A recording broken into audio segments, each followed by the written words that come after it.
Welcome to our YouTube channel Story Zone. Guys, next episode के लिए like का target 200 है।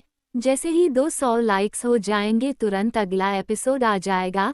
तो अगर आपको जल्दी से नेक्स्ट एपिसोड चाहिए तो वीडियो को अभी लाइक करो। एपिसोड 21। सौरभ उसे इस तरह हड़बड़ाकर भागते देखकर मुस्कुराने लगा और खुद से बोला, पागल है ये लड़की पूरी, पर जैसी भी है, मेरी मोहब्बत है। तभी डॉक्टर साहब की नज़र घड़ी पर गई। 8 बजे बज चुके थे। तभी उन्हें अचानक याद आया कि हॉस्पिटल में आज न्यू इंटर को उनकी ड्यूटी समझाने का जिम्मा डॉक्टर साहब का है। तो जाहिर सी बात है आज उन्हें क्लिनिक जल्दी जाना होगा। सौरभ ने रावी को मैसेज किया और उसे कनक के घर बुला लिया और खुद बहाने सोचने लगे कि अब माँ से क्या कहेंगे, क्योंकि सच तो वह बता नहीं सकते थे कि रात भर कहाँ गायब थे। माँ खामखा परेशान हो जाएंगे कुछ सोचकर। ... फिर कनक के पास किचन में आ गए। कनक ब्रेकफास्ट बना रही थी। उसने अपने बालों का जुड़ा बना रखा था और दुपट्टे को क्रॉस करके बांध रखा था।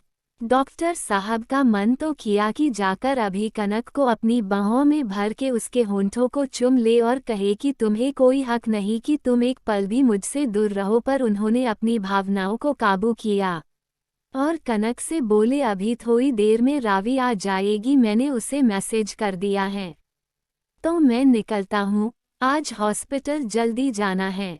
कनक की पीठ दरवाजे के तरफ थी, इसलिए उसे डॉक्टर साहब आते हुए नहीं दिखे और अचानक से आवाज आने से वो हड़बड़ा गई और उसे गर्म कढ़ाई से चटका लग गया। डॉक्टर साहब ने देखा तो तुरंत उसका हाथ अपने हाथ में लेते हुए बोले, ध्यान कहाँ रहता है तुम्हारा, जला लिया ना अपना हाथ? और हल्की फूंकते हुए बोले, ज्यादा बहुत जलन हो रही है क्या? डॉक्टर साहब के हाथों की गर्मी अपने हाथों पर महसूस होने से कनक थोड़ी असहज हो गई और हकलाते हुए बोली, हाँ, हम कर लेंगे अपना हाथ सौरभ के हाथों से छुड़ाते हुए बोली। सौरभ को भी तभी एहसास हुआ कि वो क्या कर रहा है, तो उसने कनक का हाथ छोड़ दिया और 2 कदम दूरी पर खड़ा हो गया। कनक ने कहा, नाश्ता कर लीजिए, हमने आपके लिए पोहे बना दिए हैं, और प्लेट में नाश्ता लगाने लगी। डॉक्टर साहब बोले, पहले तुम जाकर अपना चोट पर मलहम लगाओ। कनक ने कहा, इतना कुछ ज्यादा नहीं है, ऐसे ही ठीक हो जाएगा, दवाई की जरूरत नहीं है। सौरभ ने उसका हाथ पकड़ा और किचन से बाहर लाते हुए बोला, तुम तो खुद से कुछ करोगी नहीं, मुझे बताओ कहाँ रखा है फर्स्ट एड बॉक्स। फिर खुद ही ढूंढने लगे। फर्स्ट एड बॉक्स मिल गया और उसमें से ऑइंटमेंट निकालकर कनक की उंगलियों पर लगाते हुए बोले, अब यहाँ चुपचाप बैठो, मैं अपने आप ले लूँगा, तुम्हारे लिए भी नहीं ले आता हूँ। कनक ने अपना नामे अपना सिर हिलाया और कहा, नहीं, हम रावी के साथ नाश्ता करेंगे। डॉक्टर साहब ने ओके बोलकर नाश्ता खत्म किया और अपना मोबाइल और चाबी लेकर जाने लगे। फिर कुछ याद करके कनक के पास आए और प्यार से उसके गालों को छूते हुए बोले, ध्यान रखना अपना और कल के बारे में ज्यादा सोचना मत, जो भी हुआ उसे बुरा सपना समझकर भूल जाओ और किसी को कुछ मत बताना। कनक सोचने लगी, ये सचमुच रावी के भाई ही हैं ना, हमें ऐसा क्यों लग रहा है कि इनकी याददाश्त चली गई जो ये ऐसे बिहेव कर रहे हैं। कनक ने उनका हाथ अपने चेहरे से हटाया और हाँ में गर्दन हिला दी। डॉक्टर साहब दरवाजे तक गए, फिर दौड़कर वापस आए और कनक को एक झटके से अपने सीने से लगाकर उसके माथे को चूमते हुए बोले, बाय, तुम्हें छोड़कर जाने का मन तो नहीं है, मगर जाना जरूरी है। कनक हैरानी से आंखें फाड़े बस सौरभ को देख रही थी। हम सब कुछ भूल जाएंगे, बेहतर होगा आप भी भूल जाएं। एपिसोड 22। सौरभ की भौहें तन गई। उसकी बात सुनकर उसने कनक को कोहनी से पकड़कर अपने करीब किया और बोला, मतलब क्या है तुम्हारा? कनक ने कहा, वही जो आप समझ रहे हैं, क्योंकि हम नहीं चाहते कि आप 2 कौड़ी की लंकी के लिए अपना स्टेटस लेवल गिराए। सौरभ जानता था कि कनक ये सब क्यों बोल रही है, इसलिए उसे गुस्सा नहीं आया और उसने कनक के गालों पर झूल रही बालों की एक लट को अपने हाथ से कनक के कान के पीछे करते हुए धीरे से उसके कान में कहा, मेरे लेवल की चिंता तुम मत करो बोला। कनक सिहर रही थी। उसके ऐसे करीब आने से सौरभ की गर्म सांसें कनक के कानों में मिश्री की तरह घुलने लगी। कनक ने वैसे ही खड़े हुए कहा, कुछ हासिल नहीं होगा आपको ये सब करके। सौरभ ने कहा, मुझे कुछ हासिल भी नहीं करना। कनक ने अपने कुर्ते को कसकर अपने मुट्ठियों में भरते हुए कहा, देखिए डॉक्टर साहब, हम एक सिंपल सी लड़की हैं और हमें नॉर्मल लाइफ जीना पसंद है और इसीलिए बेहतर होगा कि आप हमसे दूर रहे। सौरभ ने कहा, यह इस जन्म में पॉसिबल नहीं है। कनक ने सौरभ की आंखों में देखते हुए कहा, आखिर चाहते क्या हैं आप, हमसे क्यों कर रहे हैं ये सब? 2 दिन पहले तक तो आप हमारी शक्ल भी नहीं देखना चाहते थे और आपको ये तक मंजूर नहीं था कि हम आपके घर में रहे। आपको हम चालाक और ड्रामेबाज लगते थे। हम मानते हैं कि कल आपने हम पर बहुत बड़ा एहसान किया जो हम अपनी जान देकर भी नहीं चुका पाएंगे और इसके लिए आप हमसे कभी भी कोई भी किसी भी तरह का फेवर मांग सकते हैं। हम कभी आपको मना नहीं करेंगे।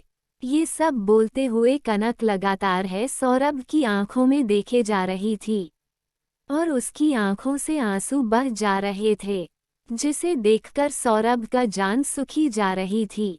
उससे कनक की ऐसी हालत देखी नहीं जा रही थी। उसने कनक को अपने गले लगाते हुए, कनक क्या प्लीज़ तुम जो पास्ट में हुआ उसे भूलकर मुझे एक्सेप्ट नहीं कर सकती है?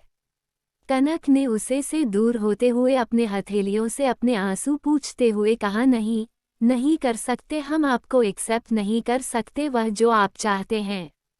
और प्लीज़ अब यह मत कहिएगा कि आपको हमसे प्यार हो गया है, क्योंकि एक रात में किसी को किसी से प्यार नहीं होता। देखिए, हमने अपनी लाइफ में बहुत कुछ सहा है, बहुत कुछ देखा। ये सब बोलते वक्त कनक लगातार रोए जा रही थी और सौरभ उसे एकटक देखे जा रहा था और सोच रहा था इस मुस्कुराते चेहरे के पीछे कितना दर्द, कितने तकलीफ छुपी हुई है।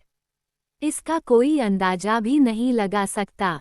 मैंने भी इसे सिवाय तकलीफ के कुछ नहीं दिया। हमेशा इसे नीचा दिखाता, खरी खोटी सुनाता रहा, इसकी मासूमियत को नाटक समझता रहा और इसने कभी कुछ नहीं कहा और चुपचाप मेरी बातें, मेरे ताने सब सुनती रही, सब सहती रही। मैं कितना गलत था और शायद इसकी यही अच्छाई है कि आज मैं the great doctor Saurabh Mehra इसकी ज़रा सी तकलीफ से तड़प उठता हूँ और इसके इतना दूर करने के बावजूद इसके करीब रहना चाहता हूँ। इससे प्यार कर बैठा है। सौरभ ने कनक के चेहरे को अपने हथेलियों में लेते हुए कहा, please don't cry, you know ना मैं तुम्हें रोते हुए नहीं देख सकता, प्लीज़ डोंट क्राई। कनक ने कहा, हम सिर्फ अपने करियर पर फोकस करना चाहते हैं और प्लीज़ हमें ये करने दीजिए, हमें हमारे हाल पर छोड़ दीजिए और प्लीज़ दोबारा हमसे मिलने की कोशिश मत कीजिएगा। हम नहीं चाहते कि लोग आपको हमारे साथ देखकर बातें बनाएं और हमारे कैरेक्टर पर उंगली उठाएं।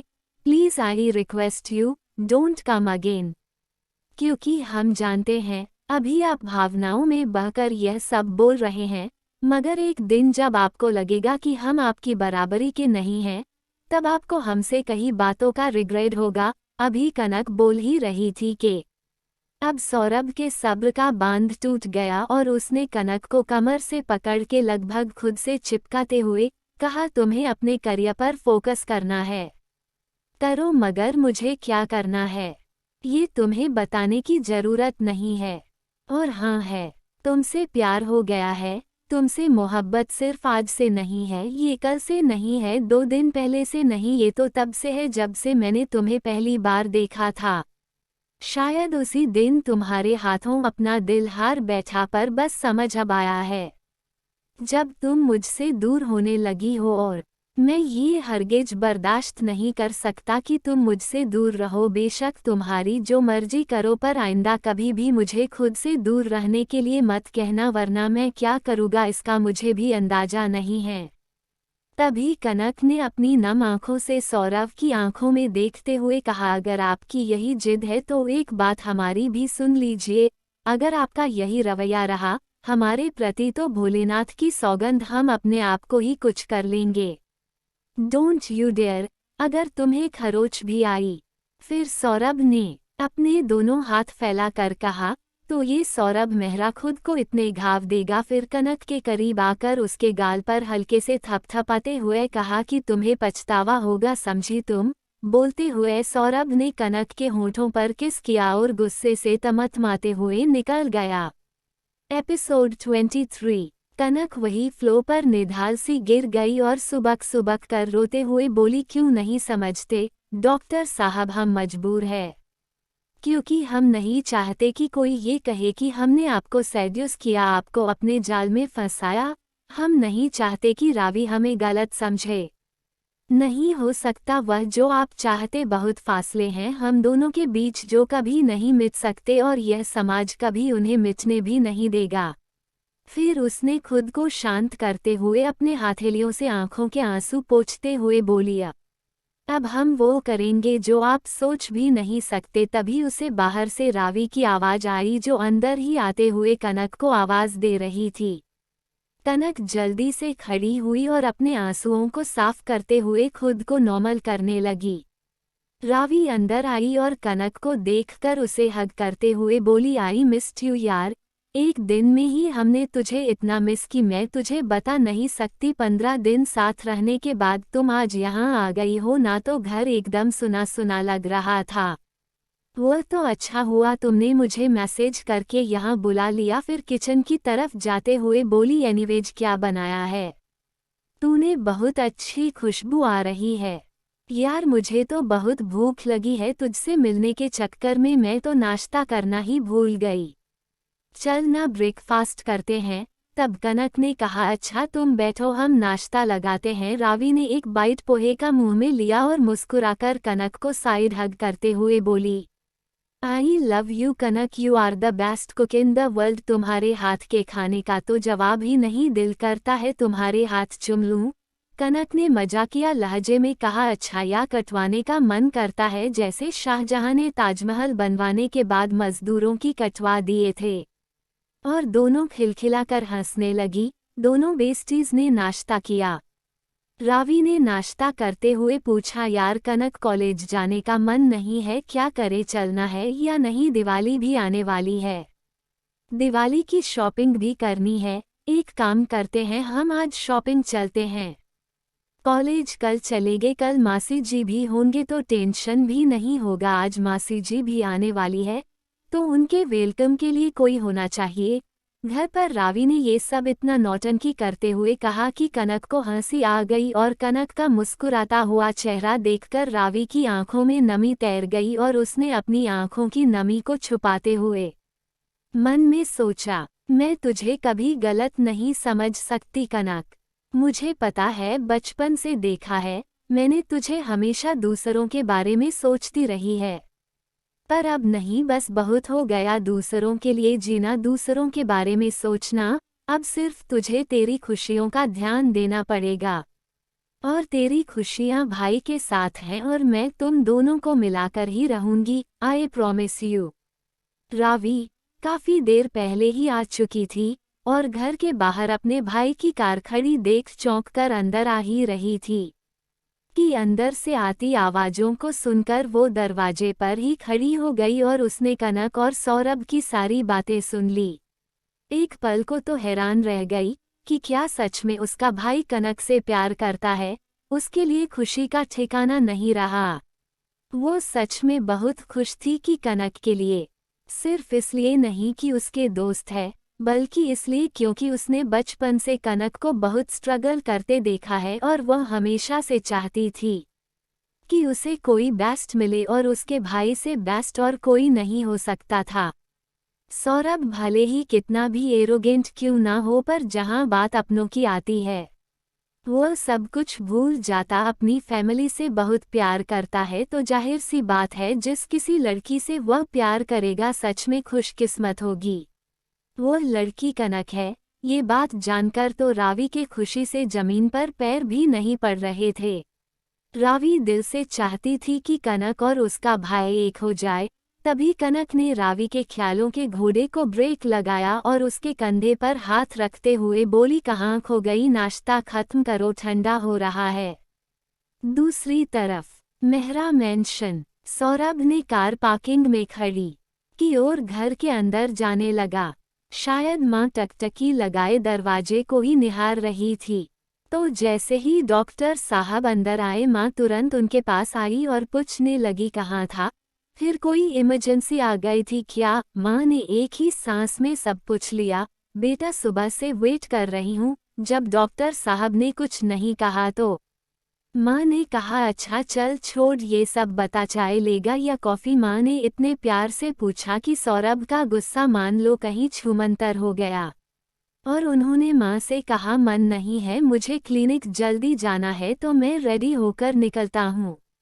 माँ ने कोई सवाल नहीं किया क्योंकि शायद वह भी समझ रही थी कि आज सुबह सुबह डॉक्टर साहब का मूड बहुत खराब हो चुका है, इसलिए उन्होंने भी ज्यादा कुछ कहना ठीक नहीं समझा। वो कहते हैं ना, एक बच्चे को उसकी माँ से ज्यादा कोई नहीं समझ सकता। सरला जी ने गहरी सांस ली और किचन में चले गए। डॉक्टर साहब रेडी होकर नीचे आए और अपने बुलेट पर सवार होकर हॉस्पिटल की ओर बुलेट मोड़ दी।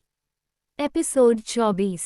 हॉस्पिटल में डॉक्टर साहब सीधा अपने केबिन में चले और पियून को बुलाकर कहा, डॉक्टर कपिल को मेरे केबिन में भेजो, और खुद पेशेंट की फाइल देखने लगे। 5 मिनट बाद केबिन का डोर ओपन होता है और डॉक्टर कपिल अंदर आते हुए पूछते हैं, आज मुझ नाचीज को कैसे याद किया आपने राजा साहब?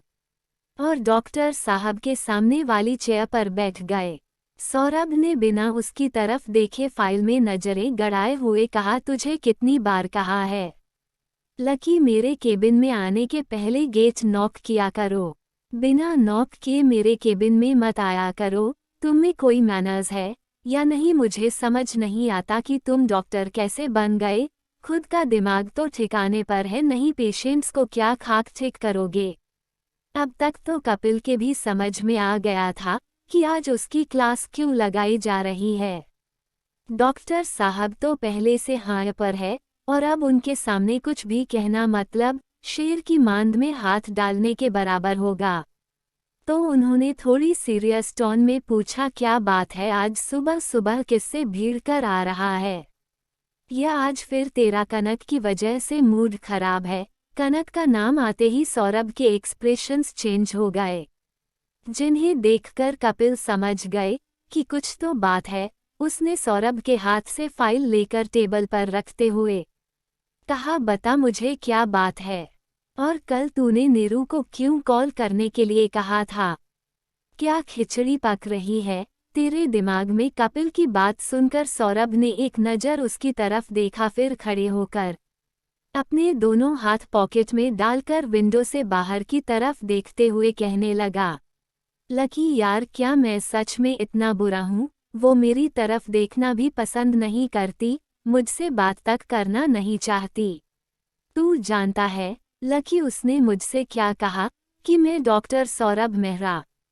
फिर सौरभ ने एक फीकी सी हंसी हंसते हुए कहा, उसने मुझसे कहा कि मैं उससे दूर रहूं, और अगर ऐसा नहीं होता है तो वह खुद को नुकसान पहुंचाएगी। ये बोलते वक्त बेशक डॉक्टर साहब के होठों पर हंसी थी, किंतु ये सब बताते हुए उसकी आंखों में दर्द साफ नजर आ रहा था। फिर कपिल की तरफ मुड़कर बोले, अब तू ही बता लकी कि मैं ऐसा क्या करूं कि वो मुझे समझे, मेरे प्यार को समझे। कपिल ने उसके कंधे पर हाथ रखते हुए कहा, टाइम दे उसे। देख यार सौरभ, तेरा बिहेवियर पहले कनक के साथ जैसा रहा है, उसके बाद तुझे एक्सेप्ट करने में उसे टाइम लगेगा। उसके मन में उलझन है और वह अभी कुछ सोचने समझने की हालत में नहीं है। पहले रूबी ने उसकी इंसल्ट की, उसे नीचा दिखाया, फिर तूने भी उसे ही ब्लेम किया। उससे वो अंदर तक उलझ चुकी है, तो तू उसे space they, time they, and I am sure कि वो तुझे और तेरे प्यार को जरूर समझेगी। कपिल की बातें डॉक्टर साहब के मन में एक उम्मीद की किरण बनकर आई। उन्होंने खुश होते हुए उसे गले लगाते हुए कहा, यार इस बारे में तो मैंने सोचा ही नहीं, और बेमतलब उससे नाराज होकर बैठ गया। थैंक यू यार, थैंक यू सो मच, तू सच में मेरा बेस्ट फ्रेंड है। मेरे हर प्रॉब्लम का सलूशन तेरे पास होता है। फिर कपिल ने थोड़ा नाटकीय अंदाज में कहा, अच्छा अभी थोड़ी देर पहले तो बड़ा मुझे मैनर्स सिखा रहा था। सौरभ ने उसकी पीठ थपथपाते हुए कहा, अरे यार मैं तो मजाक कर रहा था। तभी कपिल ने सौरभ से पूछा, अच्छा मुझे ये बता कि कल क्या हुआ। अचानक से यह रॉकी और नीरू का क्या लफड़ा है, और ये रॉकी कौन है। सौरभ ने कपिल को हर बात डिटेल से बता दी। कनक के घर जाने से लेकर कनक के घर से वापस आने तक हर एक बात, सारी बात सुनने के बाद कपिल की आंखें तो मानो शौक से बाहर ही आ गई। उसने गुस्से से दांत पिसते हुए कहा, उसे तूने जिंदा कैसे छोड़ दिया, उस रॉकी को तो मैं। कपिल को बीच में रोकते हुए सौरभ ने कहा, इसीलिए मैंने नीरू से इस मामले में इन्वॉल्व किया है कि सांप भी मर जाए और लाठी भी ना टूटे, क्योंकि उस रॉकी ने मेरी कनक पर हाथ डालने की कोशिश की है तो सजा भी मेरे टाइप की होनी चाहिए। और कपिल को देखकर अपनी एक आंख विंक कर दिया।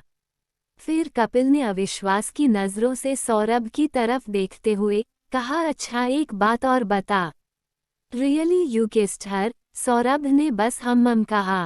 ओह माय गॉड, मुझे नहीं पता था कि तू इतना फास्ट निकलेगा। कल सुबह तो मैंने तुझे रियलाइज करवाया कि तुझे कनक से प्यार है, और शाम तक तूने उसे किस भी कर लिया। फिर सौरभ का कंधा थपथपाते हुए कहा, वेल डन मेरे यार, वेल डन। तो चल इसी बात पर एक कप कॉफ़ी हो जाए। वैसे रॉकी को तो ठिकाने लगा दिया है, पर मैंने भी कुछ कम कांड नहीं किया, देखना चाहता है। सौरभ ने सवालिया नज़रों से कपिल की ओर देखते हुए कहा, लकी क्या जो मैं सोच रहा हूँ तूने वही किया है। कपिल ने मुस्कुराते हुए अपनी गर्दन हाँ में हिला दी तो सौरभ के चेहरे पर भी स्माइल आ गई, और उसने कहा, तो फिर नज़ारा देखने लायक होगा। कपिल ने कहा, हाँ बिल्कुल देखने लायक तो है कांड मैंने जो किया है। दोनों केबिन से निकलकर कैंटीन की तरफ चल दिए। वापस आते टाइम सौरभ और कपिल ने रूबी के केबिन का डोर नॉक किया। 2-3 बार नॉक करने के बाद भी जब अंदर से कोई आवाज़ नहीं आई तो कपिल ने पूछा, miss Ruby are you there. अंदर से रूबी की फ्रेंड माया की आवाज़ आई, नहीं वो एक्चुअली आज डॉक्टर रूबी क्लिनिक नहीं आई है सर। फिर बाहर आकर डोर वापस लॉक करते हुए बोली, मैं भी उन्हीं से मिलने आई थी मगर वो नहीं है। बोलकर माया चली गई। सौरभ और कपिल एक दूसरे को देखकर मुस्कुराते हुए अपने अपने केबिन में चले गए। उनके जाने के बाद माया वापस आई और जल्दी से केबिन का डोर ओपन करके अंदर चली गई। माया ने अपने सामने बैठी हुई रूबी से कहा, जब तुम्हें पता है कि तुम्हें मशरूम से एलर्जी है तो तुमने मशरूम सूप क्यों पिया। शट अप, मुझे नहीं पता था। रूबी झल्लाते हुए बोली, मैंने वेजिटेबल सूप ऑर्डर किया था, मुझे नहीं पता था उसमें मशरूम है। रूबी जो कि बंदरों की तरह खुद को खुजला रही थी, वो कभी अपने हाथ में खुजली करती तो कभी पैर में। माया ने रूबी से कहा, मुझे लगता है तुम्हें घर चले जाना चाहिए। रूबी तुम दिन भर तो इस केबिन में नहीं बैठी रह सकती ना। माया को रूबी की ऐसी हालत देखकर हंसी तो बहुत आ रही थी, पर क्या करे बेचारी, खुलकर हंस भी नहीं सकती। रूबी ने माया को मुंह दबाकर हंसते हुए देखा तो घूरते हुए उससे बोली, कभी कभी तुम दिमागदार बात भी कर लेती हो। और उसे ऑर्डर देते हुए बोली, मेरे ड्राइवर को बोल दो कि कार गेट के पास ले आए। माया ने मन में कहा, इतना एटीट्यूड दिखाती जैसे कि वो मेरी मालकिन हो, मैं इसकी नौकर, और मुंह बनाती हुई रूबी के केबिन से बाहर निकल गई। Episode 25 Mehra mention. सभी लोग ब्रेकफास्ट कर रहे थे कि तभी सरला जी ने रावी से कहा, दिवाली आने वाली है, तू घर में मेरी हेल्प करवा दे। रावी ने कहा, मम्मा आज नहीं, आज मैं और कनक शॉपिंग के लिए जाने वाले हैं। इतना सुनते ही डॉक्टर साहब के कान खड़े हो गए। उन्होंने मन में ही कुछ सोचकर मुस्कुराने लगे। उन्हें अपने आप में यूं मुस्कुराता देख रावी समझ गई कि भाई के दिमाग में कुछ तो खुराफाती आइडिया आया है। फिर भी अनजान बनते हुए पूछा, भाई आप किस बात पर मुस्कुरा रहे हैं? वैसे अगर आपके पास टाइम है तो क्या आप मुझे प्लीज़ क्लिनिक जाते वक्त कनक के घर ड्रॉप कर सकते हैं? क्या है ना, मेरी स्कूटी का टायर पंचर है, तो क्या प्लीज़ मुझे ड्रॉप कर देंगे? डॉक्टर साहब को तो जैसे मुंह मांगी मुराद पूरी हो गई हो। उन्होंने तुरंत अपने हाथ में नैपकिन से साफ करते हुए कहा, ठीक है। इतनी जल्दी से कनक के घर जाने के लिए खड़े होते देख टेबल पर बैठे सभी लोग उन्हें घूर कर देखने लगे। डॉक्टर साहब को अपनी गलती समझ में आई कि उन्होंने हड़बड़ी में गड़बड़ी कर दी। तभी डॉक्टर साहब बात ने संभालते हुए कहा, मेरा नाश्ता हो गया है, मैं मोबाइल लेकर आता हूँ रूम से, तुम फटाफट रेडी हो जाओ फिर चलते हैं, क्योंकि मुझे आज हॉस्पिटल जल्दी जाना कोई और उनसे कोई सवाल पूछता है। इससे पहले ही डॉक्टर साहब कहाँ से जल्दी से रफू चक्कर हो गए। अपने रूम में आने के बाद गहरी सांस लेते हुए बोले, लोग प्यार में पागल होते हैं, पहले जब ऐसा सुनता था तो लगता था मेरी हालत ऐसी हो गई है। कनक तुम्हारी वजह से देखो क्या क्या करना पड़ता है।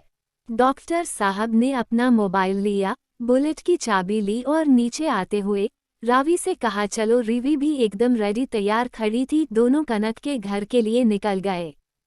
कनक का घर। कनक बैठी घर के आंगन में रंगोली बना रही थी कि उसके कानों में बुलेट की आवाज पड़ी और उसका दिल धक से रह गया। कनक ने अपनी नजरें उठाकर सामने देखा तो सामने से डॉक्टर साहब अपने बुलेट पर आ रहे थे। पीछे रावी बैठी हुई थी। रवि को देखकर कनक के जान में जान आई। डॉक्टर साहब ने बुलेट रोकी और कनक को देखने लगे। कनक को देखते ही उनकी नजरें जैसे कनक के चेहरे पर थम सी गई। गीले बालों में टॉवल बांधे लाइट ब्लू कलर के पटियाला सूट में बहुत खूबसूरत लग रही थी। डॉक्टर साहब तो इतनी बेशर्मी से कनक को घूरे जा रहे थे जैसे अपनी नजरों से उसके चेहरे को चूम रहे हो। कनक इस एहसास से ही सिहर सी रही थी और अपने आप में सिमटी जा रही थी। उसकी तो जैसे हिम्मत ही नहीं हो रही थी कि नजरें उठाकर डॉक्टर साहब की तरफ एक बार देख ले। डॉक्टर साहब ने अपने दिल ही दिल में कहा, एक बार नजरें उठाकर देखोगी तक नहीं, इतनी नाराजगी किस बात की है? कनक को जैसे मानो उनकी आवाज सुनाई पड़ रही हो और उसने अपने मन में कहा, नहीं देख सकते, आपकी नज़रों में आपकी नज़रें हमें हमारा नहीं रहने देती और हम आपकी तरफ खिंचे चले आते हैं।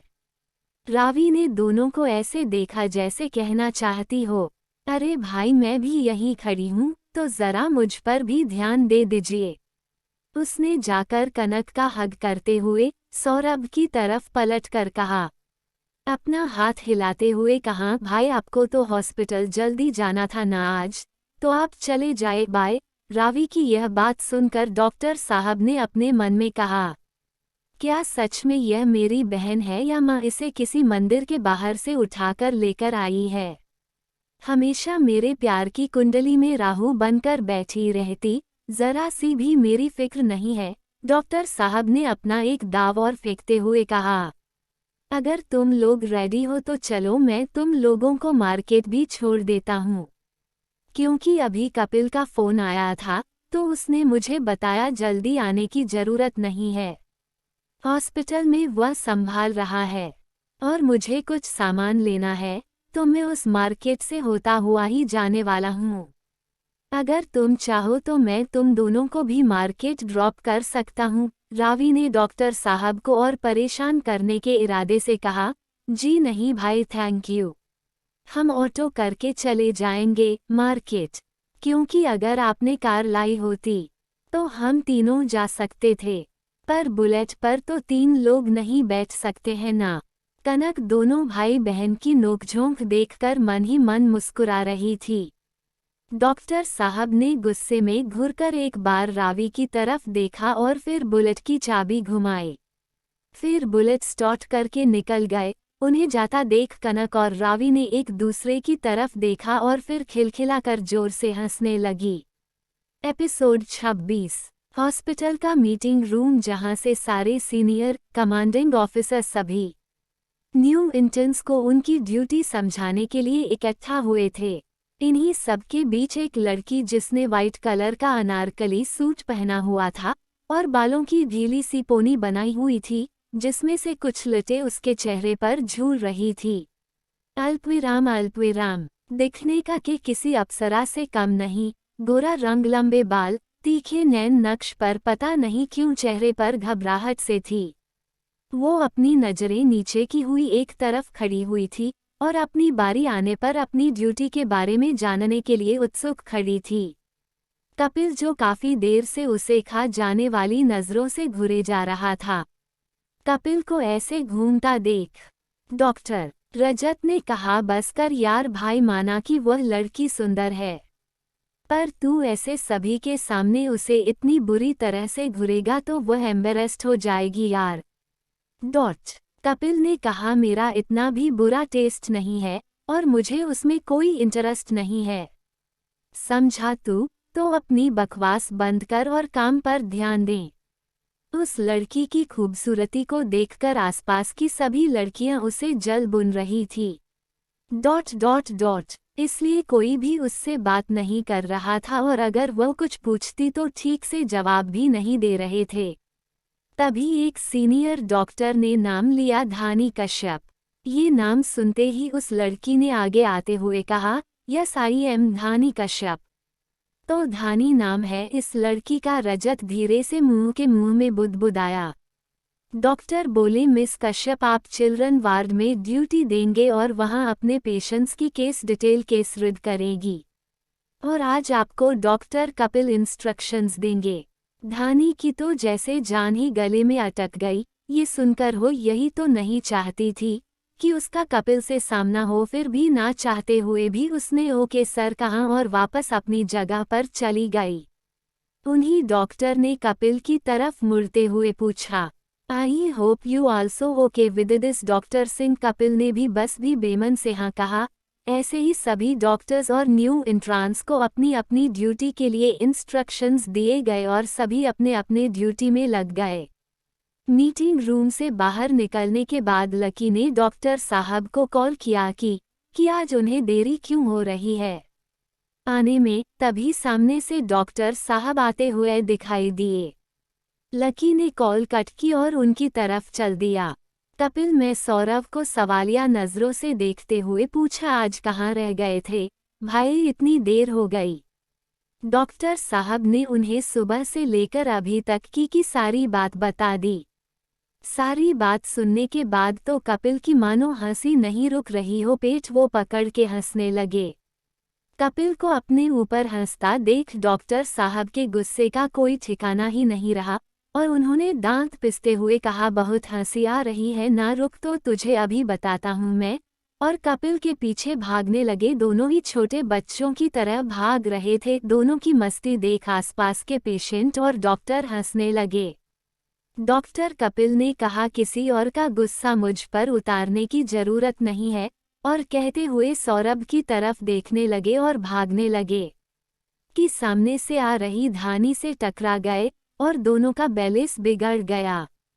दोनों ही फर्श पर गिर गए। धानी के सर पर चोट न आए इसलिए कपिल ने अपना हाथ उसके सर के नीचे लगा दिया, पर इस चक्कर में दोनों के लिप्स टकरा गए और यह नज़ारा देखकर वहां खड़े हर किसी की आंखें फटी की फटी रह गई।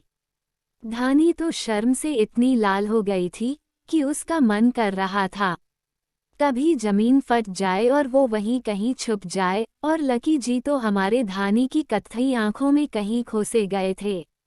उन्हें तो ये तक सुध नहीं थी कि धानी जमीन पर और वो धानी के ऊपर लेटे हुए हैं। जैसे ही लकी को ये ख्याल आया कि वहाँ क्या हो रहा है, वो तुरंत हड़बड़ाकर खड़े होते हुए मुझे कुछ काम है कहकर अपने केबिन में चले गए।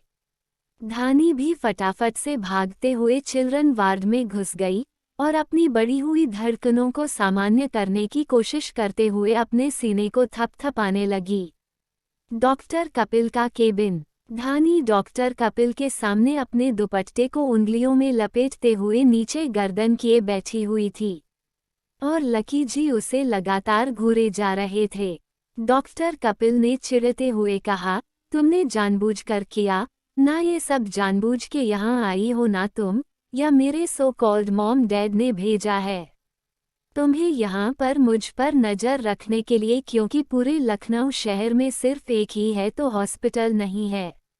और यह कोई इत्तेफाक नहीं हो सकता कि तुम और मैं एक ही हॉस्पिटल में हो। अब यह मत कहना कि तुम नहीं जानती थी कि मैं भी यही प्रैक्टिस कर रहा हूँ। और टेबल पर जोर से अपने हाथ रखे। टेबल पर जोर से हाथ रखने की वजह से धानी थोड़ा डर गई और उसने डरते हुए कहा, लकी जी आप मुझे गलत समझ रहे हैं। मैं किसी के कहने पर यहाँ नहीं आई हूँ और यह बात भी सच है कि मुझे नहीं पता था कि आप भी इसी हॉस्पिटल में प्रैक्टिस कर रहे हैं। अब अगर आपको इस बात पर यकीन करना हो तो कीजिए, वरना आपकी मर्जी। आपको जो सोचना है वो सोचिए, मुझे उससे कोई फर्क नहीं पड़ता। कपिल ने कहा, पता है मुझे कि तुम्हें कोई फर्क नहीं पड़ता। अगर फर्क पड़ता होता तो आज तुम इस हॉस्पिटल में तो क्या शहर में ही नहीं होती। धानी ने कहा, देखिए लकी जी। लकी ने उसे से बीच में रोकते हुए कहा, excuse me, call me sir, I am you a senior and you are just a new intern, understand. फिर चुटकी बजाते हुए, यू बेटर अंडरस्टैंड। अगर आप लोगों को स्टोरी पसंद आ रही है तो प्लीज़ कमेंट करके बताएं और इस कहानी में आए हुए न्यू ट्विस्ट के बारे में अपने ओपिनियन ज़रूर दीजिएगा कि धानी कौन हो सकती है और क्या कपिल पहले से धानी को जानता है, और अगर जानता है तो क्या रिश्ता है दोनों का, और क्या कनक अपनी फीलिंग्स को एक्सेप्ट करके डॉक्टर साहब के प्यार को अपना आएगी। प्लीज़ मुझे बताएं, अपने ओपिनियन कमेंट करके शेयर कीजिए। एपिसोड 27। बोलते हुए धानी एक पल को रुकी और फिर कहा, ओके सर। तभी उनके केबिन के डोर पर नॉक हुआ। कपिल ने कम इन कहा। गेट ओपन होते ही सौरभ अंदर आया। सौरभ को वहां देखकर कपिल ने धानी से कहा कि तुम जाकर चिल्ड्रन वार्ड में एक कुंज नाम का पेशेंट है, उसकी केस हिस्ट्री फाइल रीड करो, मैं आता हूँ और डिटेल बता दूंगा। धानी ने ओके कहा और चिल्ड्रन वार्ड में चली गई। कपिल ने पूछा, तुम यहाँ कुछ काम था तो मुझे बुला लिया होता। कपिल को धानी से इतना नॉर्मल बात करते देख सौरभ थोड़ा अचकचा गया, क्योंकि उसने तो सोचा था कपिल और धानी के बीच जो ऑकवर्ड सिचुएशन सुबह बनी थी उसको ध्यान में रखते हुए उसने सोचा था कि कम से कम एक हफ्ते तक तो दोनों आमने सामने नहीं आएंगे। मगर जब वह केबिन में आया तो धानी को देखकर शॉक्ड हो गया। उसने सोचा ही नहीं था कि इतना कुछ होने पर भी कपिल और धानी 1 घंटा भी नहीं होगा और एक ही केबिन में मिलेंगे। उसे तो लगा था कि कपिल अभी बहुत गुस्से में होगा, क्योंकि रूबी के अलावा हैं वो कभी किसी लड़की को आंख उठाकर भी नहीं देता था, और आज पूरे क्लिनिक में बस धानी और उसके किसके ही चर्चे चल रहे हैं, तो जाहिर सी बात है कि यह बात रूबी को भी पता चल ही चुकी होगी। तो अब तक तो कपिल उसे एक्सप्लेनेशन देने की प्लानिंग कर रहा होगा, पर यहाँ तो उसकी सोच से बिल्कुल उल्टा हो रहा था। कपिल तो धानी से ऐसे बात कर रहा था जैसे कुछ हुआ ही ना हो। सौरभ ने अपने मन में सोचा, कुछ तो गड़बड़ है, वरना यह बागड़ बिल्ला इतना शांत बैठने वालों में से तो नहीं है। सौरभ ने कपिल से पूछा, तू ठीक तो है ना? कपिल ने सवालिया नज़रों से सौरभ की तरफ देखा। सौरभ ने उसके एक्सप्रेशन समझते हुए कहा, नहीं, मेरा मतलब है तू अपने केबिन में है, वो भी मिस कश्यप के साथ। तुझे तो अभी रूबी के पास होना चाहिए था, अब उसे तुझे एक्सप्लेनेशन भी तो देना पड़ेगा सुबह के लिए, सौरभ ने मजाकिया अंदाज में कहा। पर उसकी बात सुनकर कपिल बुरी तरह चिढ़ गया और झलमलाते हुए कहा, देख यार प्लीज़, मैं इन सब बातों के मूड में बिल्कुल नहीं हूँ, मैं थोड़ी देर अकेला रहना चाहता हूँ। हाँ, सौरभ के सामने हाथ जोड़ते हुए कहा, please leave me alone. Kapil को ऐसे झल्लाते देख सौरभ के एक्सप्रेशन एकदम से सख्त हो गए। उसने अपने दोनों हाथ बांधकर एक आईब्रो उठाते हुए पूछा, तू मुझे साफ साफ बताएगा क्या बात है? या मैं अपने तरीके से पता करूं? तब कपिल ने कहा, क्या पता करना है और क्या बताऊं मैं तुझे? सौरभ ने कहा, अब ज्यादा अनजान मत बन और साफ साफ बता क्या बात है। और यह मिस कश्यप तेरे केबिन में क्या रही थी? कपिल ने कहा, वह बस में से कुछ डिस्कस करने आई थी। सौरभ ने उसे उसी तरह घूरते हुए कहा, डिस्कस हो? रियली? क्या मैं तुझे बेवकूफ लगता हूँ? I want to know the truth, tell me the truth right now. तब कपिल ने उसे बताया कि वो धानी को वह पहले से जानता है और सिर्फ इतनी सी ही बात नहीं है। फिर कपिल ने एक नज़र सौरभ के चेहरे पर डाली जो कि एकटक उसे ही देखे जा रहा था, या यूं कहो घूरे जा रहा था। धानी और मेरी की शादी हो चुकी है। ये बात सुनते ही सौरभ और तो जैसे एक झटका सा लगा हो और वह बेख्याली में ही भूल गया।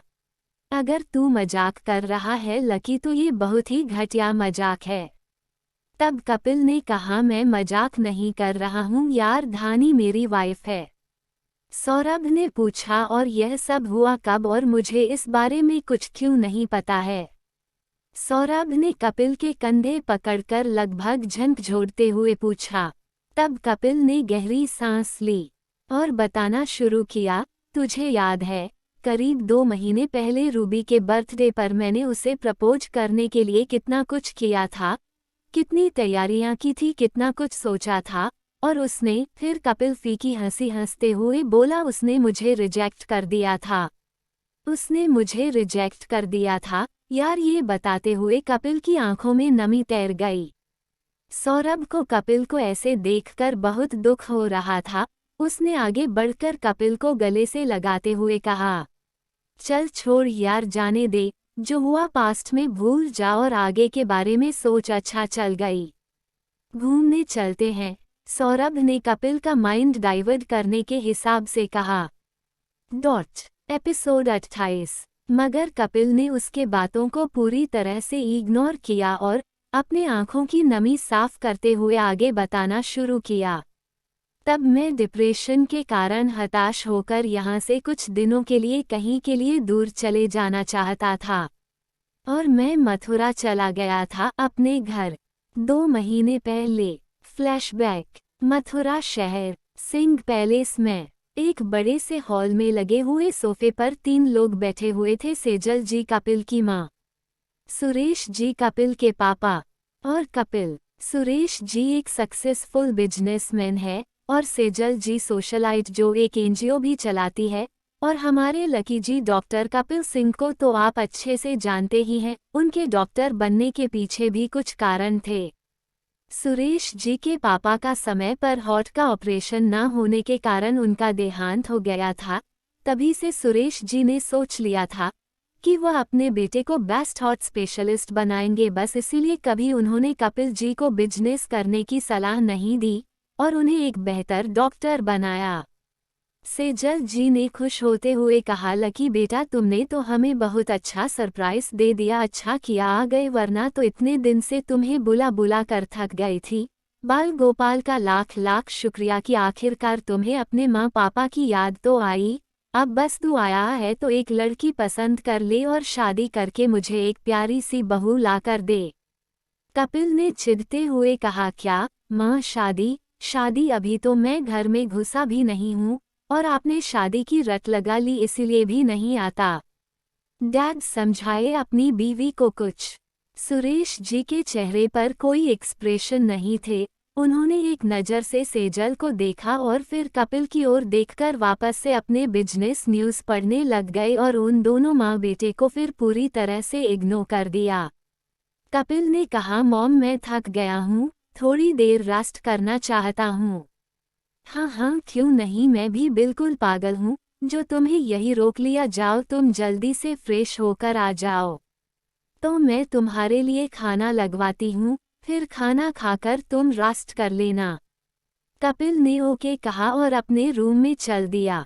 2 घंटे बाद कपिल एक गार्डन में बेंच पर बैठे अपने ही ख्यालों में खोए हुए थे कि उन्हें किसी के रोने की आवाज़ आई। उन्होंने उठकर जहाँ से आवाज़ आ रही थी उस दिशा में जाकर देखा तो वहाँ एक लड़की अपना एक लगेज बैग के साथ बेटी रो रही थी। कपिल ने देखा तो उसके पास जाकर उससे पूछने लगा। कपिल ने कहा, कौन हो तुम और यहाँ ऐसे इतनी रात को अकेले रो क्यों रही हो? उस लड़की ने अपना चेहरा ऊपर किया तो कपिल उसके चेहरे को देखकर उसकी गहरी आंखों में डूब सा गया। उसकी आंखें आंसू से डबडबाई हुई थी और उसने सुबकते हुए कहा, आप कौन हैं और आप होते कौन हैं? मुझसे ये सब पूछने वाले, मैं यहाँ रोऊं या हंसूं आपसे मतलब आप अपने काम से काम रखो। इतना सुनते ही तो कपिल को गुस्सा आ गया। उसने गुस्से से अपनी मुट्ठी में कसते हुए कहा, मैं तो इंसानियत के नाते तुमसे पूछने आ गया था, मुझे नहीं पता था कि तुम इतनी बदतमीज लड़की हो।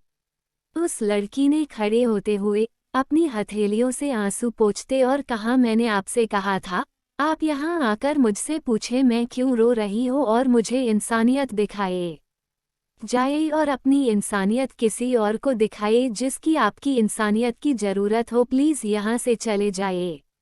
अब की बार कपिल ने उसे गुस्से से घूरते हुए कहा, हाँ तो जा रहा हूँ।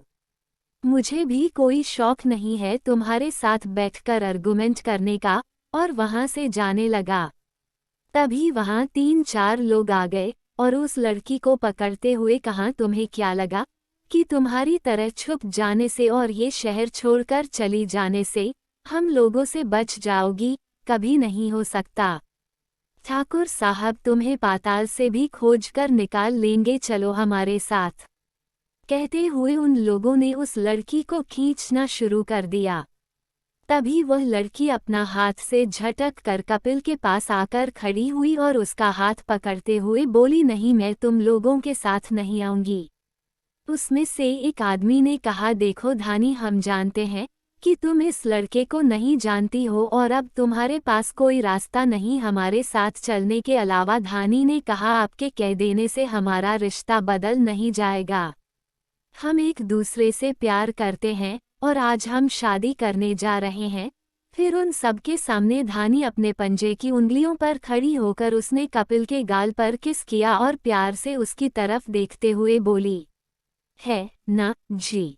कपिल तो उसकी इस नौटंकी को देखकर निशब्द हो गया और उसके तो गले में जैसे शब्द ही अटक गए हो। कपिल ने मन में कहा, कितनी बड़ी ड्रामेबाज है ये लड़की, अभी आधा घंटा भी नहीं हुआ है हम लोगों को मिले हुए और कि मुझसे ऐसे चिपक रही है जैसे पता नहीं कितने सालों से जानती हो। कपिल अपने ही ख्यालों में खोया हुआ था कि तभी उन लोगों ने कपिल को भी पकड़ लिया और दोनों को एक बड़ी सी हवेली में लेकर गए। उस हवेली में लगभग 100 से ज्यादा लोग मौजूद थे और उन सबके बीच कपिल और धानी को ऐसे खड़ा किया हुआ था जैसे उन लोगों ने कोई बहुत बड़ा गुनाह कर दिया हो। कपिल को ये सब किसी पुरानी फिल्म के ड्रामे की तरह लग रहा था तो वह भी एंजॉय कर रहा था और उसने एक शब्द भी नहीं कहा। धानी ने उसे इस तरह चुप देखकर मन में कहा, कान्हा जी बस यह अपना मुंह ना खोले वरना सारी मेहनत पर पानी फिर जाएगा। उन दोनों को देखकर हवेली में सभी लोग आपस में बातें कर रहे थे। मन ने तो पहले से ही पता था कि जे छोरी एक दिन अपने बाप का नाम जरूर डुबावेगी, क्योंकि लक्षण पहले ठीक ना हते। इसके जौकी अम्मा भी तो इसी की तरह रातों रात गायब हो गई थी। अब बिन माँ के बच्चे ने लक्षण कौन सिखावे। अपनी माँ के जिक्र पर धानी ने गुस्से से उस आदमी की तरफ देखा। वह आदमी तो धानी के ऐसे घूरने से ही डर गया। तभी एक रौबदार आवाज आई, शांति। इस आवाज को सुनकर जहां कुछ देर पहले फिश मार्केट की तरह शोर हो रहा था वहां अब पिन ड्रॉप साइलेंस हो गया। एक आदमी जिसकी उम्र लगभग 50 से 54 साल रही होगी, उसने धोती कुर्ता पहना हुआ था। उसके चेहरे पर एक अलग ही तेज और आंखों में एक गुरूर सा नजर आ रहा था। बड़ी बड़ी मूछें और हाथों में मोटा सा सोने का कड़ा पहने हुए वह आदमी किसी राजा से कम नहीं लग रहा था। उन्होंने अपनी कुर्सी पर बैठते हुए कहा, खोलो इन दोनों को। तभी एक आदमी जिसके हाथ में लाठी थी और दिखने में किसी पहलवान की तरह लग रहा था, उसने आकर दोनों का साथ खुला और मुंह से टैप हटाए और थोड़ी दूर जाकर खड़ा हो गया। सामने वाले आदमी ने जब कपिल का चेहरा देखा तो उसके चेहरे पर कई तरह के भाव आने जाने लगे, जैसे वो कुछ याद करने की कोशिश कर रहा हो। एपिसोड 29। तभी उसने कुछ इशारा किया और अपने बाजू में खड़े पहलवान जैसे आदमी रंगा के कान में कुछ कहा। तो रंगा ने कहा, ठाकुर साहब, ये सुरेश साहब का बेटा है, कपिल आज ही लखनऊ से आया है। ये सुनते ही ठाकुर साहब के चेहरे पर एक स्माइल आ गई और उन्होंने कहा, इनके बाबा को फोन करो और उन्हें बुला लो, और उठकर जाने लगे। तभी फिर से रंगा ने डरते हुए कहा, मालिक और धानी बिटिया, उसे उसके कमरे में बंद कर दो। ठाकुर साहब ने एक नज़र धानी को देखकर कहा। धानी ने कहा, पर बाबा एक बार मेरी बात तो सुन लीजिए। अब कुछ भी कहने सुनने के लिए बाकी नहीं रहा। ठाकुर साहब ने हाथ दिखाकर धानी को चुप होने का इशारा करते हुए कहा, अब हम धानी के बारे में थोड़ा जानते हैं। धानी ठाकुर साहब की सगी बेटी नहीं है। बचपन में उसकी माँ उसे मंदिर में छोड़कर चली गई थी। ठाकुर साहब की नज़र धानी पर पड़ी तो वह उसे अपने साथ अपने घर ले आए। तभी से ठाकुर साहब धानी को अपनी बेटी की तरह प्यार करते हैं। और आज धानी के घर से भागने का कारण ये था कि वो कुछ बनना चाहती थी और ठाकुर साहब चाहते थे कि धानी उनके दोस्त की बेटे से शादी कर ले, अपनी लाइफ में सेटल हो जाए, उसके बाद चाहे जो मर्जी करें। कुछ देर बाद हवेली के बाहर 3-4 कारें आकर रुकी की और उसमें से कुछ बॉडीगार्ड्स और सुरेश जी और सेजल जी निकले। सेजल जल्दी से दौड़ते हुए हवेली के अंदर आई और कहने लगी, कहाँ है मेरा बेटा? पीछे से सुरेश जी भी अंदर आए। ठाकुर साहब जो कि अपनी कुर्सी पर बैठे हुए थे, सुरेश जी को देखकर खड़े हो गए और एकटक उन्हें देखने लगे। सुरेश जी ने कहा, मेरे बेटे को इस तरह यहाँ लाने का कारण जान सकता हूँ? धीरेंद्र ठाकुर साहब। ठाकुर साहब ने कहा, कुछ नहीं, बस जो हम करना चाहते थे वही हमारे बच्चे भी चाहते हैं। ये सुनते ही दोनों के चेहरे पर हंसी आ गई। फिर उन्होंने सभी को सारी बात बता दी। सेजल जी ने कपिल के गाल खींचते हुए कहा, तू तो बड़ा ही छुपा रुस्तम निकला। लकी, मैंने सुबह कहा था, तब तो ऐसे भड़क रहा था जैसे मैंने तेरा लाखों का नुकसान कर दिया हो, और खुद तो यहाँ शादी की तैयारियां कर रहा है, वह भी हम सबको बिना बताए। तब कपिल ने कहा, मॉम, आप लोग सब गलत समझ रहे हैं, ऐसी कोई बात नहीं है। मैंने धानी को रोते हुए देखा तो बस उससे पूछने चला गया था। अच्छा, और उसने बिना जान पहचान के इतने लोगों के सामने तुझे किस कर दिया, तू ये कहना चाहता है? सेजल जी ने कहा, थोड़ी कड़क आवाज में कहा, मॉम, मैं नहीं जानता उसने ये सब क्यों किया। मे भी इसके पीछे उसका कोई रीजन रहा होगा। कपिल अभी कह ही रहा था कि सेजल जी ने उससे कहा, मैं कुछ नहीं जानती, बस मुझे धानी पसंद है और तुझे उसी से शादी करनी पड़ेगी। फिर सुरेश जी की तरफ मुड़कर कहा, सुरेश, अगर आप मुझसे ज़रा भी प्यार करते हैं तो आप इससे कहिए कि यह धानी से शादी कर ले, वरना मैं आज से खाना नहीं खाऊंगी। सेजल जी ने इतनी मासूमियत से अपने आंखों में आंसू भर के यह बात कही कि सुरेश जी ने भी अपने हाथ खड़े कर दिए और कड़क आवाज में कपिल से कहा, लकी, शादी तो तुम्हें धानी से ही करनी पड़ेगी, अब चाहे तुम अपनी मर्जी से करो या बिना मर्जी के। फिर ठाकुर साहब की तरफ मुड़कर कहा, बधाई हो ठाकुर साहब, हम ये रिश्ता पक्का करते हैं। सुरेश जी ने आगे बढ़कर धीरेंद्र जी को गले लगाया और कहा, तो इस बात पर मुंह मीठा किया जाए, हमारी दोस्ती रिश्तेदारी में बदलने जा रही है। ठाकुर साहब ने भी अपना सर हिला दिया और एक रंगा से मिठाई मंगवाई। रंगा जल्दी से अंदर गया हो 3-4 बड़े बड़े थाल भर के 20 तरह की मिठाइयाँ लेकर आ गया। कपिल बस अपनी आंखें फाड़े वहां के नज़ारे को देख रहे थे। तभी ठाकुर साहब ने, क्या धानी को भी ले आओ, तो आज ही बच्चों की सगाई कर देते हैं। ये सुनकर तो कपिल की सांस ही अटक गई हो। उसने हकलाते हुए कहा, व्हाट सगाई? Are you serious dad? No dad, I am not going to do this. मैं उससे प्यार व्यार नहीं करता और न ही मैं कोई सगाई हो गई करने वाला हूँ। उसकी ये बात सुनकर सभी लोग एक साथ कहते हैं, क्यों, तुम दोनों एक दूसरे से प्यार करते हो या नहीं? अब इस बात से कोई फर्क नहीं पड़ता, शादी के बाद भी प्यार हो जाता है। सुरेश जी ने गुस्से से कहा। तो कपिल ने बोला, डैड मैं उससे प्यार नहीं करता। कपिल ने कहा, तो सॉरी डैड, बट आपकी जिद के लिए मैं अपनी लाइफ सेक्रीफाइस नहीं कर सकता। तब सेजल जी ने कपिल से कहा, ठीक है, अगर तुझे हमारी फैसले तेरी लाइफ का सेक्रीफाइस लगते हैं, मत कर ये शादी, मत कर ये सगाई। मगर एक बात याद रखना, आज से तेरा और हमारा रिश्ता खत्म, तेरे माँ बाप और ना तू हमारा बेटा समझा। सेजल जी की बात सुनकर कपिल ने धीरे से कहा, मॉम प्लीज। सुरेश जी का हाथ पकड़ कर सेजल ने कहा, अब तू तभी हमें अपनी शक्ल दिखाना जब तू धानी से शादी करके हमारी बहू हमारे घर लेकर आएगा। और वहां से जाने लगी। वह लोग दरवाजे तक पहुंचे होंगे कि कपिल ने अपनी मुठिया कसते हुए कहा, ओके फाइन मॉम डैड, अगर आप चाहते हैं कि मैं धानी से शादी करूं तो मैं उससे शादी जरूर करूंगा, मगर मेरी भी एक शर्त है। एपिसोड 30। सेजल जी तुरंत कपिल के पास आती हुई बोली, हाँ लकी, हमें तेरी सारी शर्तें मंजूर है। मगर सुरेश जी ने उनकी बातों को इग्नोर करते हुए अपने दोनों हाथ बांधकर कपिल से पूछा, और वह शर्त क्या है तुम्हारी? तब कपिल ने कहा, हमारी शादी एकदम साधारण होगी और हम लोग कोर्ट मैरिज करेंगे।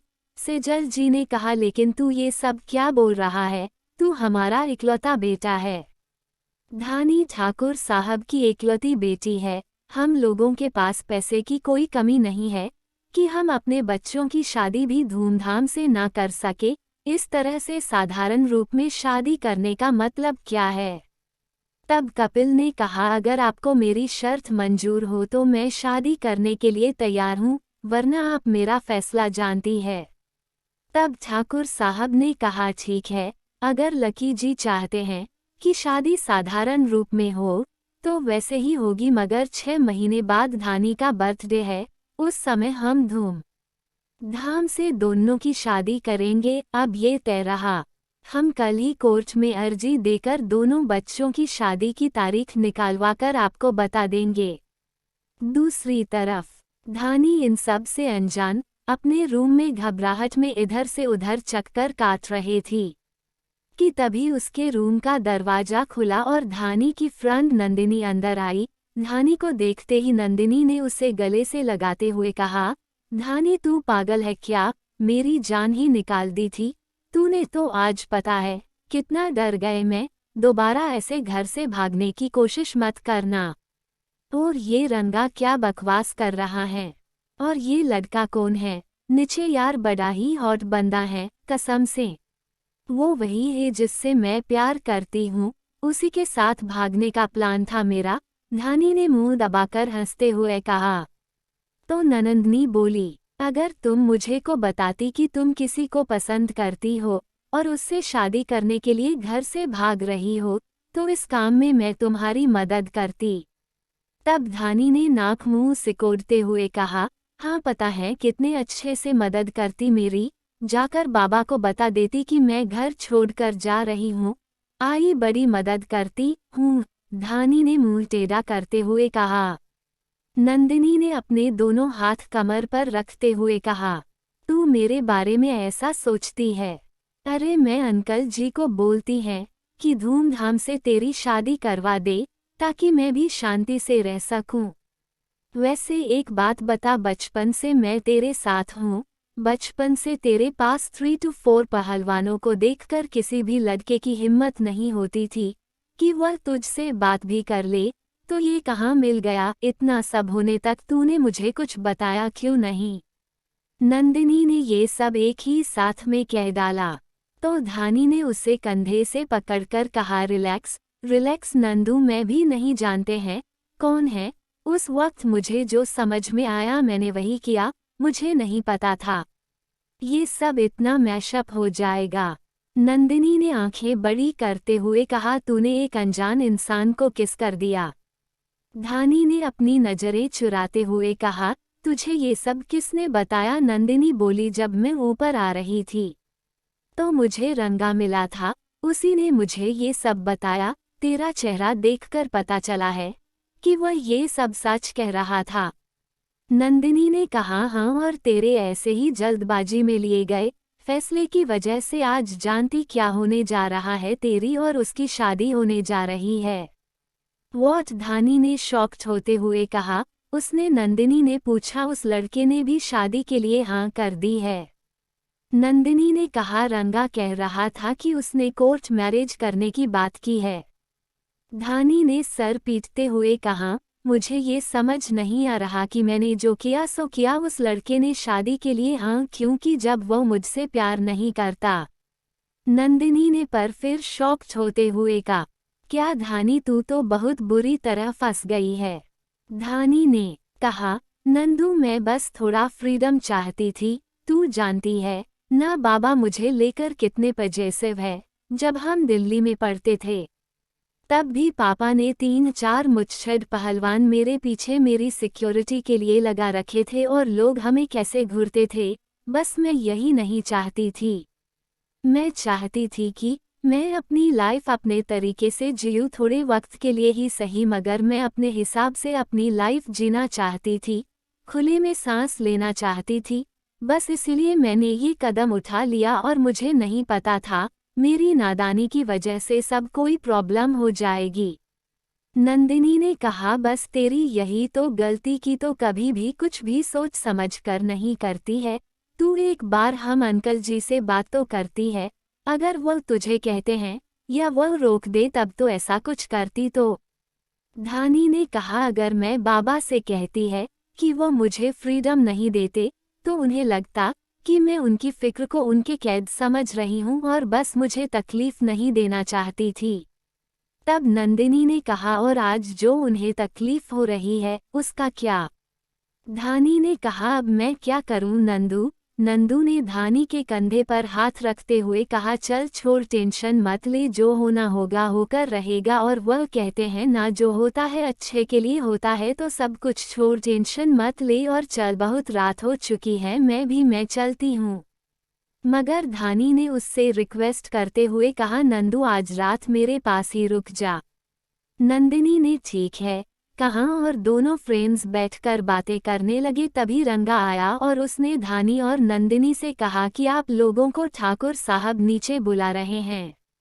धानी और नंदिनी जब नीचे आए तो सुरेश जी, सैजल जी और कपिल ठाकुर साहब सभी नीचे सोफे पर बैठे उनका का ही वेट कर रहे थे। धानी के आते ही कपिल ने घूरकर दांत पीसते हुए मन में कहा, ये सारा रायता इस लड़की का फैलाया हुआ है, इसे तो मैं नहीं छोड़ने वाला। तभी सेजल जी ने धानी का हाथ पकड़कर अपने पास बैठाते हुए कहा, तुम तो यहाँ मेरे पास बैठो। धानी उनके पास बैठ गई। सेजल जी ने धानी का हाथ अपने हाथ में लेते हुए पूछा, धानी बेटा, तुम्हें लकी पसंद तो है ना? धानी ने एक नज़र कपिल की तरफ देखा जो उससे ही घर रहा था, फिर एक नज़र ठाकुर साहब को देखा जो सुरेश जी से बात कर रहे थे और काफ़ी खुश लग रहे थे। तब धानी ने सैजल जी की तरफ देखकर हाँ में गर्दन हिलाई तो सैजल जी ने कहा, ऐसे नहीं, ये क्या बार बार तुम अपनी गर्दन हिलाकर जवाब दे रही हो, मुझे तुम्हारे मुंह से सुनना। धानी ने कहा, जी आंटी। आंटी नहीं मॉम कहो मुझे। जी मॉम। फिर सभी ने बैठकर आपस में शादी की कुछ बातें की। सारी चीजें फाइनल हो जाने के बाद सुरेश जी, सेजल और कपिल भी अपने घर चले गए। सभी के जाने के बाद ठाकुर साहब अपने कमरे में जाने लगे तो धानी ने उन्हें पीछे से आवाज देकर रोते हुए कहा, आई एम सॉरी बाबा, मैं जानती हूँ कि मैंने आपको बहुत डिसअपॉइंटेड किया है, इसके लिए आप मुझे माफ़ नहीं भी करेंगे तो मुझे कोई अफसोस नहीं होगा क्योंकि मैंने गलती ही ऐसी की है। मगर आप मुझसे नाराज हो मैं ये बर्दाश्त कर सकती हूँ, मगर आप मुझे नज़रअंदाज करें मैं ये कभी बर्दाश्त नहीं कर सकती बाबा। मैं एक अच्छी बेटी नहीं बन पाई पापा, मैं बहुत बुरी हूँ। और बुरी तरह घुटनों के बल बैठकर फफक कर रोने लगी। नंदिनी ने उसे संभालते हुए खड़ा किया। तब ठाकुर साहब बोले, बेटा गलती आपकी नहीं, गलती हमारी है, हमने आपको ज़्यादा ही पाबंदी में रख लिया, शायद हम ही आपको अच्छी परवरिश नहीं दे पाए, शायद जो आपको फ्रीडम के लिए ये कदम उठाना पड़ा। धानी ने आश्चर्य भरी नज़रों से ठाकुर साहब को देखा। तब ठाकुर साहब ने कहा, आप जानती हैं, आप इतनी सी थी तब से आपको पाल पोस कर बड़ा किया है। हमने माँ और बाबा दोनों का प्यार दिया, तो आपके मन में क्या चल रहा है वो नहीं जान पाएंगे। आप एक बार कहकर तो देखते बेटा, आप में जान बसती हमारी, अगर आपको कुछ हो जाता तो हम क्या करते हैं। आप जानती आपके बाबा जीते जी मर जाते। कहते हुए ठाकुर साहब की आंखें नम हो गई थी और उन्होंने धानी से नजरें फेर ली। धानी दौड़कर गई और ठाकुर साहब के सीने से लगकर बोली, नहीं बाबा, आप ऐसा मत कहिए, आज के बाद हम कभी ऐसा कोई कदम नहीं उठाएंगे जिससे आपको तकलीफ हो। आप जो कहेंगे हम वही करेंगे। प्लीज़ इस बार मुझे माफ़ कर दीजिए प्लीज़। बाबा धानी को इस तरह मुड़ी तुड़ी हालत में देखकर ठाकुर साहब के कलेजे के टुकड़े हुए जा रहे थे। उन्होंने धानी के आंसू को पूछते हुए कहा, बेटा, हम आपसे कभी नाराज नहीं रह सकते। चलिए अब रोना बंद कीजिए और मुस्कुरा दीजिए। 2 दिन बाद आपकी शादी है। हम शादी भले ही धूमधाम से ना कर रहे हो, पर अपनी बेटी को दुल्हन के जोड़े में अप्सरा की तरह सजा हुआ देखना चाहते हैं। इसलिए हम नहीं चाहते कि हमारी बेटी की आंखों के नीचे डार्क सर्कल आ जाए। इसलिए आप जाइए और जाकर सो जाइए। उनकी बात सुनकर धानी और नंदिनी दोनों ही हंसने लगी। फिर दोनों अपने रूम में सोने चली गई। ठाकुर साहब ने दोनों को जाते देखा और अपनी आंखों में आंसू लाकर कहा, क्यों बेटियां पराया धन है। एक दिन तो आपको अपने घर जाना ही था और हमें खुशी है कि आप बहुत ही अच्छे परिवार में जा रही है। हम जानते हैं कि आप आज पहली बार ही कपिल से मिली है, मगर हमें पूरा विश्वास है कि वह आपको बहुत खुश रखेगा। बस इसीलिए हमें आप दोनों की जबरदस्ती शादी करवानी पड़ रही है, क्योंकि आज शायद वह आपसे पहली बार मिला हो और आपको जानता ना हो, पर जब आप उसके साथ रहेगी तब आप दोनों एक दूसरे को जानने लगेंगे। वह खुद को आपसे प्यार करने से रोक नहीं पाएगा, क्योंकि आप है ही इतनी प्यारी। एल दूसरी तरफ सिंह पैलेस। एल सुबह का समय। सभी लोग बैठकर ब्रेकफास्ट कर रहे थे। तभी सेजल जी ने कहा, लकी, तू और धानी कहीं घूमने चले जाओ बेटा। दोनों का मिलना भी हो जाएगा और कल के लिए कुछ शॉपिंग भी कर लेना। मैंने कितना कुछ सोचा था तेरी शादी के लिए, कितने सपने सजाए थे। ये पहनूंगी, वह पहनूंगी, यह करूंगी, वह करूंगी, सभी को बुऊंगी, पर तेरी शर्त की वजह से मेरे सारे अरमान धरे के धरे रह गए। सेजल जी ने बुरा सा मुंह बनाते हुए कहा। कपिल ने चिढ़ते हुए कहा, नो मॉम, मैं कहीं नहीं जाने वाला, कोई शॉपिंग नहीं करना, मुझे किसी के साथ नहीं जाना घूमने। तब सेजल ने कहा, मुझे कुछ नहीं पता, मैंने धानी को बुला लिया है, आधे घंटे में वह आती ही होगी और तू जा रहा है मतलब जा रहा है। इसके आगे मैं तेरी एक बात भी नहीं सुनूंगी। कपिल ने गुस्से से नाश्ता किए बिना ही टेबल से उठते हुए कहा, मुझे आना ही नहीं चाहिए था, यहाँ मैंने आकर ही गलती कर दी। ना मैं यहाँ आता और ना ही ये सब झमेले होते, जीना हराम कर रखा आप लोगों ने मेरा। कहते हुए कपिल पैर पटकते हुए अपने रूम में चला गया। उसके जाने के बाद सेजल ने सुरेश जी के तरफ मुड़कर कहा कि आप इतना सब कुछ होने के बाद भी अखबार में अपनी न्यूज़ पढ़ने में व्यस्त हैं। सेजल जी ने उनके हाथ से पेपर लेते हुए कहा, आप मुझे ज़रा भी प्यार नहीं करते हैं। लकी भी इतना कुछ सुना गया मुझे और आपने उसे एक शब्द भी नहीं कहा। सुरेश जी ने सेजल जी का हाथ पकड़ते हुए कहा, सेजल, इन दिनों उसके साथ इतना कुछ हो गया है कि वो बहुत परेशान हो गया है। इसमें उसकी कोई गलती नहीं है, ये बात हम भी जानते हैं। असल में सुरेश जी ने कपिल के लिए कुछ सीक्रेट गार्ड्स हायर किए हुए थे, जो कि सुरेश जी को कपिल की हर एक पल की अपडेट देते रहते थे और जिनके बारे में कपिल नहीं जानता था। सिर्फ यही नहीं, कपिल रूबी को पसंद करता है, यहाँ भी सुरेश जी जानते थे। इसीलिए उन्होंने कभी भी कपिल पर शादी के लिए प्रेशर नहीं डाला, मगर रूबी के रिजेक्ट करने के बाद कपिल के डिप्रेशन में जाने की वजह से सुरेश जी को यह फैसला लेना पड़ा और जबरदस्ती धानी से उसकी शादी पक्की करनी पड़ी, क्योंकि उन्हें विश्वास था कि धानी वह लड़की है जो कपिल की लाइफ सुधार सकती है। कपिल हमेशा से ही जिद्दी रहा है, कभी किसी की बात नहीं मानता, इसलिए उसे उसके बराबर की टक्कर देने वाली ही चाहिए और उन्हें वह सारे गुण धानी में दिखाई दिए। गाइस, नेक्स्ट एपिसोड के लिए लाइक का टारगेट 200 है। जैसे ही 200 लाइक्स हो जाएंगे तुरंत अगला एपिसोड आ जाएगा। तो अगर आपको जल्दी से नेक्स्ट एपिसोड चाहिए तो वीडियो को अभी लाइक करो। Thanks for watching.